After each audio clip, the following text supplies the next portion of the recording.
I would like to read out Nicholas's own description. My lecture will talk about we, non-speaking individuals, and the difficulties we face to be truly recognized. I will talk about the difficulties we encounter to be part of the autistic community and to be part of the society in general, as citizens with legal capacity. I'll give tips to get rid of the ableist oppressions within the autistic struggles. Nicholas will be speaking to us through his interpreter. He will welcome questions at the end, but please allow time for the replies. Alternatively, to give Nicholas time to give more detailed answers, you can also post questions in the Discord channel. Thank you very much.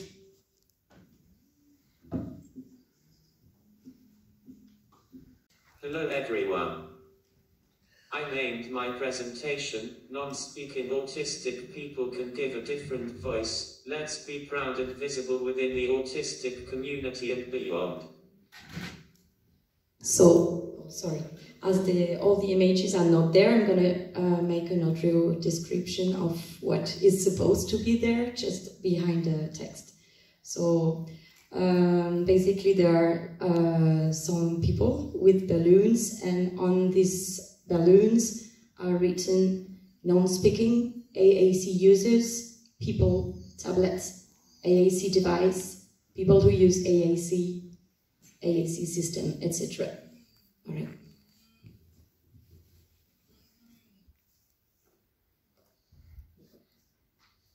You can go on. Anyone? My name is Nicholas Bonker. I am an AAC user and non-speaking French autistic student. I'm 23 years old and I use full-time assistance. I communicate by typing on an iPad. In 2017 I became the first French non-speaking autistic student to pass the baccalaureate, an exam which is needed to go to university in France.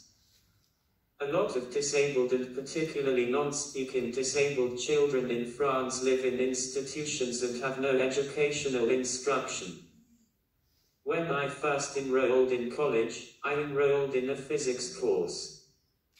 Since then, I have changed course and chosen to study law and sociology. I am interested in the implementation of CRPD, especially Article 12 on legal capacity. I have been active for several years in associations for autistic people's rights. I am a member of French Association Créée Autists and a member of ENEL, European Network for Independent Living, Youth Network Board. I recently was the keynote speaker for the 14th International Disability Law Summer School at the University of Galway, in Ireland. I live in a university residence, having managed to obtain financial aid for full-time assistance, which is unfortunately not very frequent in the case of cognitive disabilities in France.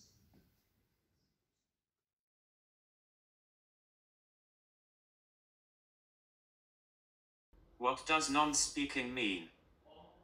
Who are non-speaking people? How do we live as non-speaking people?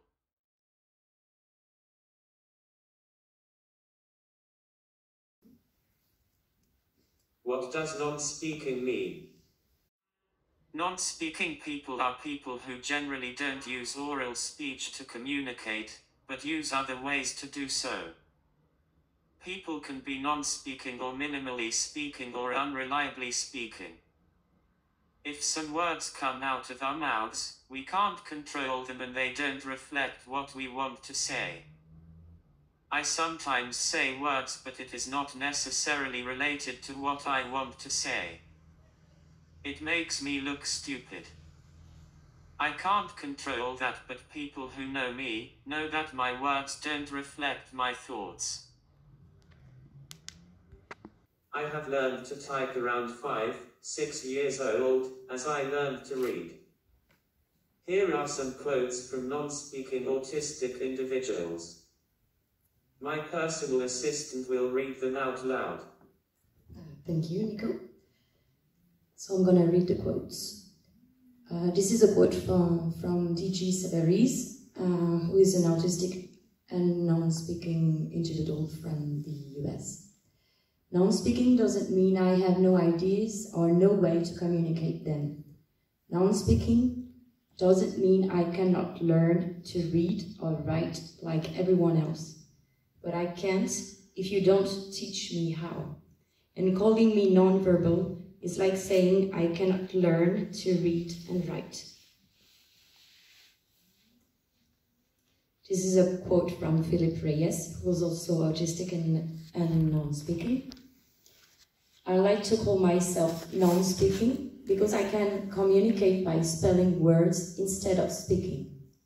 Non-verbal implies I do not understand words.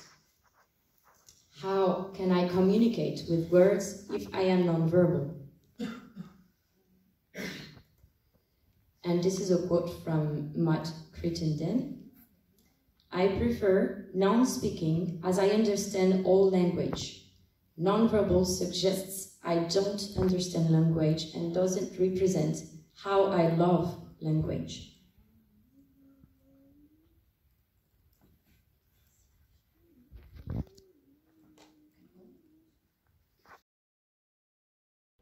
Who is non-speaking?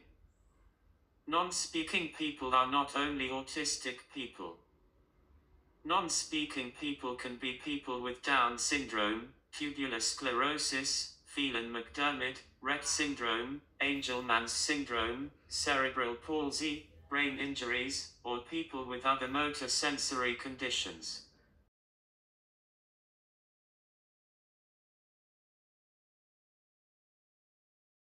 How do we live as non-speaking people?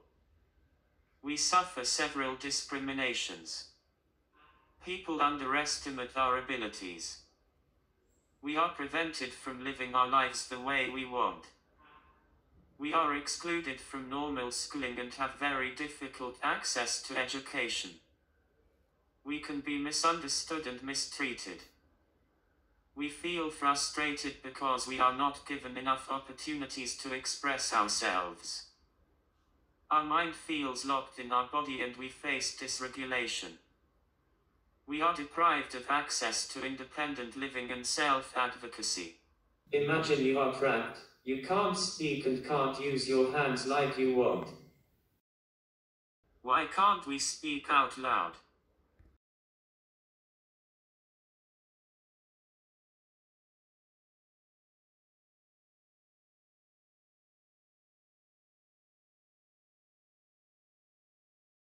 Why can't we speak? Apraxia prevents us from speaking. Apraxia is a neurologic condition resulting in a breakdown between the planning and execution of a motor movement. The neuromuscular system is involved when you want to express your thoughts through speech. When you have apraxia, there is a brain-body disconnect between what you want your body to do and what your body can actually do at that specific moment. 2/3 of people diagnosed with autism demonstrate some level of apraxia.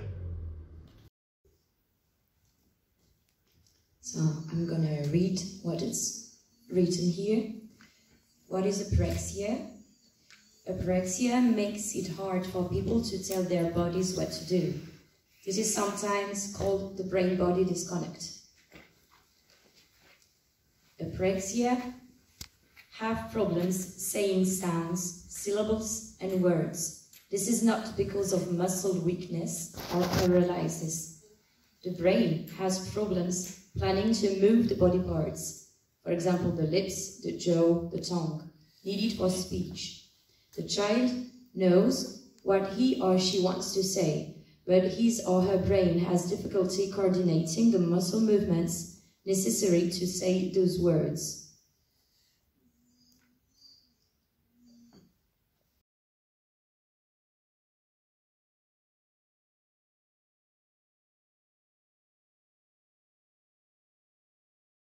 Remember to always presume competence. Don't presume we are stupid or we can't understand. Trust us, have faith in our abilities and our desire to learn. Do not rely on appearances nor misinterpret our behaviors. Everyone deserves the chance to succeed, and everyone has the right to fail. So there is an image with a skeleton on a bench, and it's written, "Non-speakers waiting for you to believe we are smart."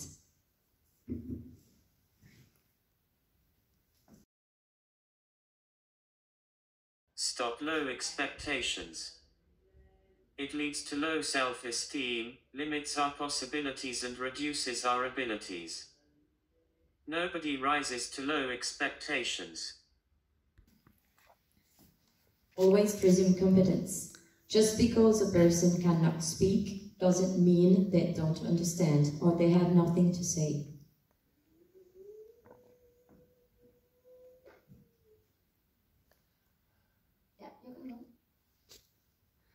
Presuming competence means to assume an individual has the ability to think, learn and understand. It just needs the right systems and supports in order to succeed. The brain-body disconnect is something I live each moment. It is difficult for me to get my body doing what I really want to do. Some researchers are trying to help us and looking for solutions to change the way people see us. For example, Elizabeth Torres, who studies motor differences, or like Alexandra Wilgar, whose lab is using EEG to study hidden cognitive ability in non-speaking autistic children. I'm just correcting the vocal. So, like Alexandra Wilgar, whose lab is using the EEG to study hidden cognitive ability in non-speaking autistic children.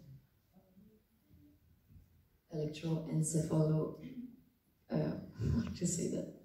EEG, electroencephalography. Yeah, thank you. Cannot say that.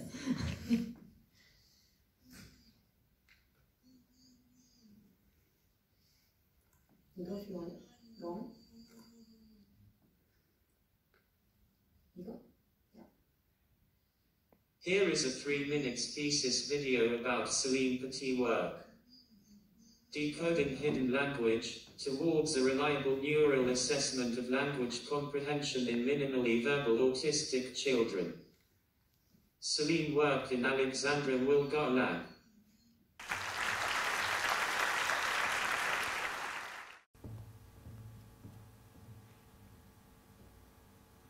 I am Lucy and I have so much to say. Amazingly, I was rescued from silence. Imagine finding out that your autistic child who's never spoken a word actually understands everything they hear. This is what happened with Lucy. At age 2, Lucy is diagnosed with severe autism. At age 5, she still doesn't speak. She doesn't communicate or answer to any questions or commands, but her parents don't give up. At age 6, Lucy's mom gives her a letterboard. No one has any evidence that she can learn to type, or even that she understands any language at all. Everyone is holding their breath. And slowly, day after day, Lucy learns to type. At age 12, she's now perfectly fluent with her letterboard. In an impeccable English, she thanks those who did not give up on her, and she's letting the world know of a fight. For years, she'd been as if locked in her own body, understanding everything, but with no way to answer. Her mouth as if disconnected from her mind. She can't be a unique case. About 50,000 Australian children could have non-verbal autism.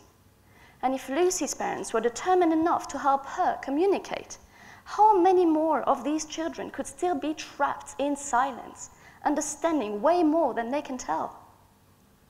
My research aims at developing a test of language comprehension for autistic children who don't speak. To do this, instead of looking at what these children can and cannot say, I am interrogating their brain.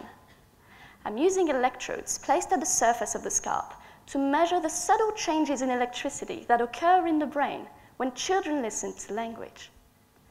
Upon hearing incorrect sentences, such as "there were candles on the birthday door," as opposed to correct sentences, "there were candles on the birthday cake," the brain picks up on the anomaly, and this is what I'm measuring and using as a proof that the children understood the sentences, thus understood language. So far, using 4 child-friendly tasks and advanced analysis techniques, I've been able to measure language comprehension in up to 90% of typical children just from their brain activity, as well as from Lucy's brain, without her having to do or say anything. I am now about to extend this test to other children who are never able to communicate and find out how many more of them understand what they hear. My research could have an enormous impact on these children's lives, and it could potentially change our fundamental understanding of autism. It is time we listen to those we can't hear. It is time we give these lost voices a chance to speak up. Thank you. I will talk about the difficulties we encounter to be part of the autistic community. What we feel with neurotypical people. They are embarrassed, we look strange to them, they underestimate us, they talk to our personal assistants rather than to us directly, we can feel their fear and hate. But sometimes, we feel the same with speaking autistic people. For example, a subject that concerns us, legal capacity, because it does deal with the essential, our right to live according to our choices, is very often little discussed in the autistic community. Legal capacity means the capacity to have rights and the power to exercise those rights. Practically, legal capacity is the law's recognition of the validity of a person's choices.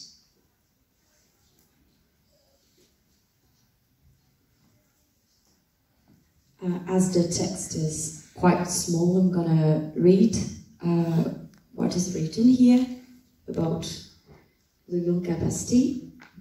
Here are 6 steps to understanding legal capacity. Section 4 of the Mental Health Act 6 of 2019 removes the human right to legal capacity for persons with psychosocial disabilities. This is contrary to the Convention on the Rights of Persons with Disabilities, the CRPD, the 2012 Persons with Disabilities Act, and the Zambian Constitution. Disability activists and mental health users are calling for Section 4 to be urgently repealed. 1. What is legal capacity? Legal capacity is the right to make decisions and form legal relationships. It makes a person recognized in law and the holder of rights and duties. 2. Who has it? Legal capacity is a human right. Everybody has a right to enjoy legal capacity. The CRPD confirms that it is a universal attribute inherent in all persons by virtue of their humanity. 3. How is it exercised? 2. Enjoy legal capacity means you have the power to do things, to make choices that are respected by law. 4. What is the difference between legal and mental capacity? Legal capacity is the formal right to make decisions and form relationships recognized by law. Everyone has a right to legal capacity. Mental capacity is the understanding and reasoning abilities of a person.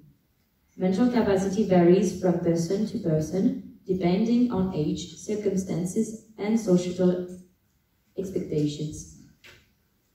5. Do persons with disabilities have legal capacity? Yes. Article 12 of the UN Conventions on the Rights of Persons with Disabilities, CRPD, says that persons with disabilities, including persons with mental and psychosocial disabilities, have the human right to equal recognition before the law on an equal basis with others. Some people may need support to make decisions and exercise their legal capacity. Under the CRPD, persons with disabilities have the right to access the support they may require. 6. Why is legal capacity important? Without legal capacity, your community does not recognize you as a person before the law. You can't open a bank account, rent a home, sign an employment contract, buy or sell property, consent to medical treatments, or make any legally binding decisions about what happens to your body. Enjoying the right to legal capacity means you have a voice. You are able to make decisions that affect your life, to enter into legal relationships, and to be held accountable for your decisions. Section 4 of the Mental Health Act inappropriately confuses mental capacity and legal capacity. It denies people the right to legal recognition on the basis of their mental abilities.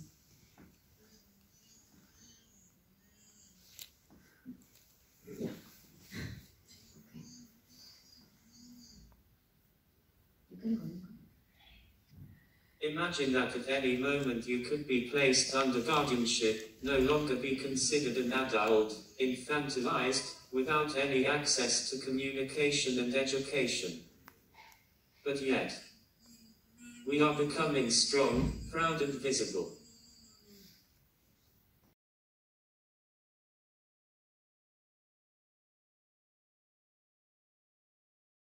Content warning. This film contains a description of the experience of being restrained.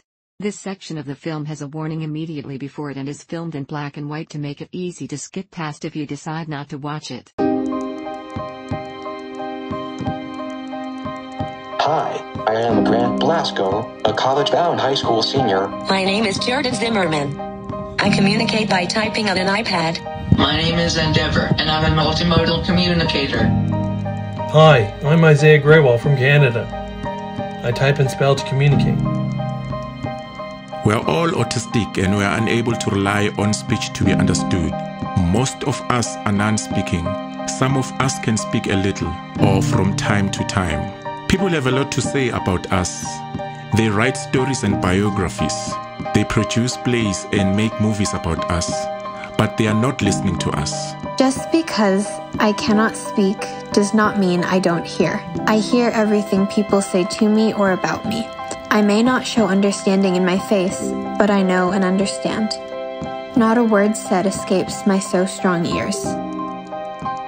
We may be non-speaking and need help with many things, but that doesn't mean we can't contribute to a book, a play, or a movie. If you always leave us out, people think we are not able to participate. That's why most people don't realize that we have a contribution to make. Include us, and you will see that we have so much to give. To anyone who wishes to represent non-speaking people, I ask that you communicate with us directly. Misrepresentation of non-speaking people leaves us more vulnerable to abuse. I should not be left out of conversations or presumed incompetent, simply because I don't rely on spoken language. There needs to be more representation of diverse autistic identities. The media often shapes how we view ourselves and how others around us view and esteem our place in society. When there is lack of representation or improper representation, it directly feeds into the internalization of stigma, where your membership in a group is the very cause of your negative self-esteem, feelings of inferiority and even feelings of self-hatred. If your story says there's no hope, people may not realize how many of us can share solutions about how to support non-speaking children and adults. People who write about us tell the world what they think is best. Other people who follow their example could hurt us rather than help us. To be treated like a child just because you can't communicate in the usual ways is humiliating and traumatic. The way to demean me is to speak to me as if I am a baby. I don't like people talking about me like I am not there. Some books and movies include scenes of restraint. These can be painful to watch. You may want to fast forward the next few seconds that are in black and white, where an autistic survivor talks about his experiences with prone restraint. Every escalation was blamed 100% on me, no matter if they had just done something illegal to me, cornered me, taunted me, taken something I needed, whatever. Your body is tensing up. Your breathing tightens up. Your fists want to clench. You can feel your body betraying you. You can fight or fold. It's up to you. You are hitting the ground either way. You are face down on the floor. You may relax, you may beg, you may play dead. None of it works. If you show pain, they will show you more pain. I thought I was suffocating and I called out to say so, and they laughed. The way people who use restraint talk, you might think it is an almost surgical procedure. It's not. It is a fight with a predetermined winner, who isn't you. How do we get it right? Consult non-speaking autists from the start and at key points throughout your project. Read our blogs and books. Watch our movies and videos. Learn about our lives. If you have a voice, you can use it to help bring dignity back for the members of the more marginalized autistics. Let's change the plot lines and the narratives around non-speaking autistics so more and more are allowed to be visible in society and avail of opportunities in all kinds of areas. Then we will truly see more and more non-speaking autistic actors who will be able to provide us with more positive and authentic representations. Ask us. Listen to us. Nothing about us without us.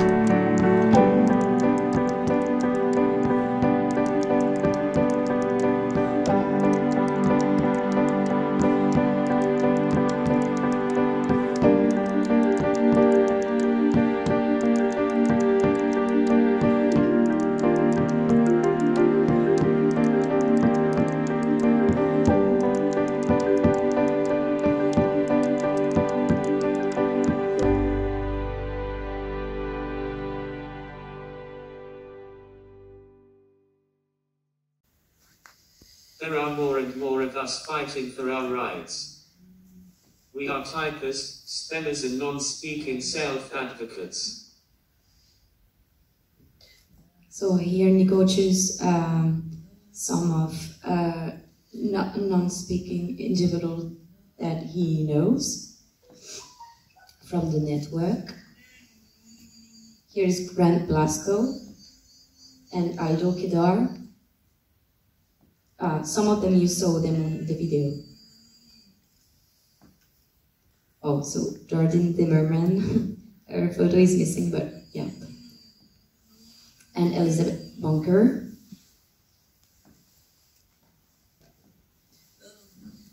Damon Kirstenbaum and Emma Zerker-Long. Harish Srinivasan and David James Savaris. Oh, Dylan Barmach's picture is missing too, sorry. And Dan Bergman.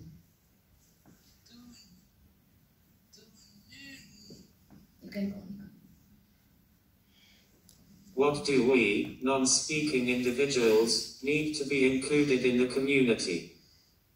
Appropriate tools to communicate. Appropriate conditions to communicate, enough time, suitable environment. Communication partners and personal assistance. Accessibility concerning our sensory needs, regulation tools and skills.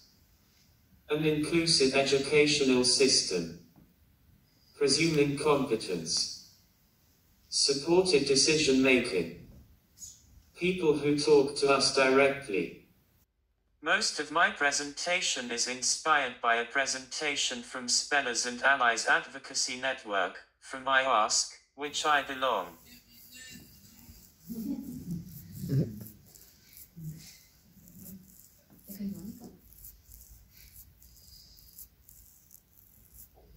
Now, I will show you a music video, in which is a song written by Elizabeth Bonker, who is a non-speaking autistic writer.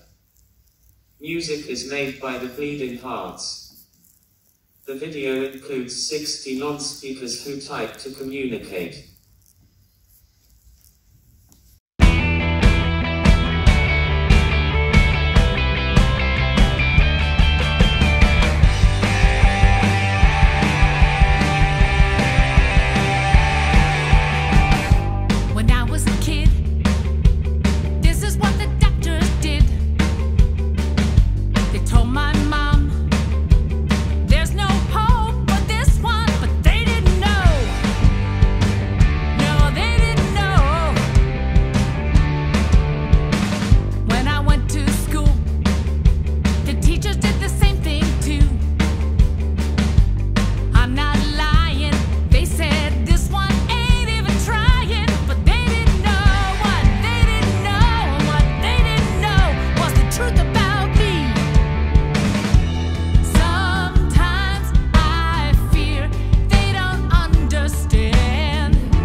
I will be happy to answer any questions.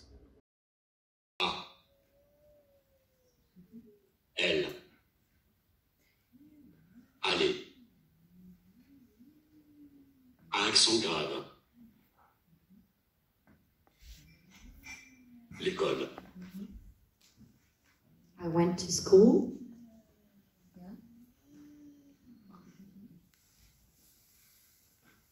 J. E. Je. T. A. P. E. Taper. G. R. A. C. E. Grâce.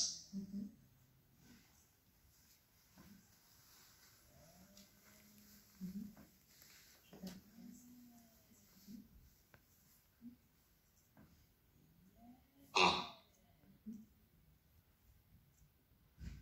A. M. E. S. Mais. P. R. Proche. Q. Qui. O.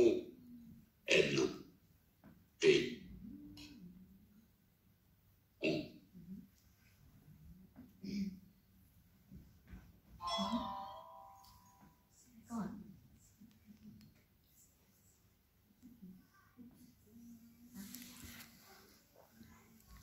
T. O.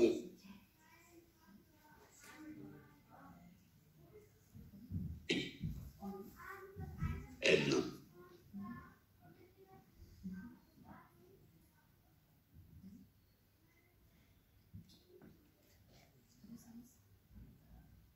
Toujours.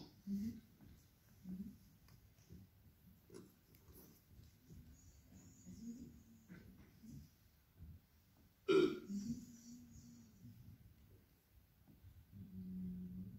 T.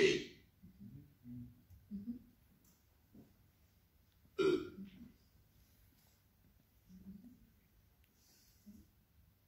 Été.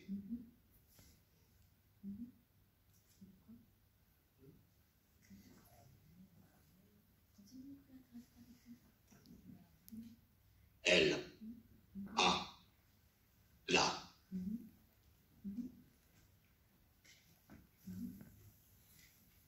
M. A. Na. Mère. M. Na.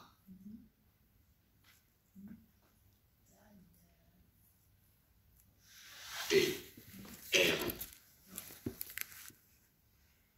Trait.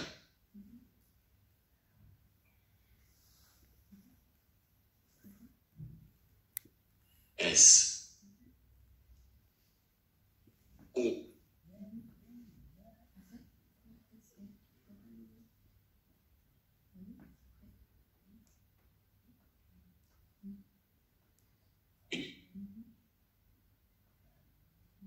T.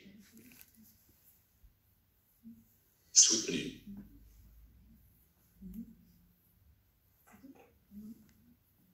E.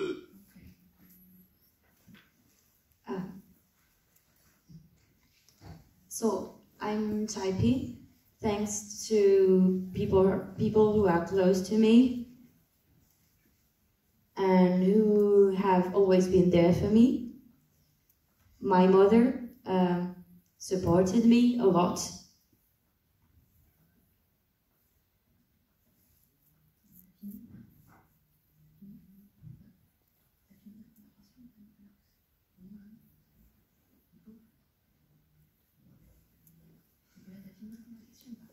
N. He didn't finish to answer your question, obviously. So we're gonna let Nico more time. if it is easier for you, Nicholas, you can also answer more on the Discord.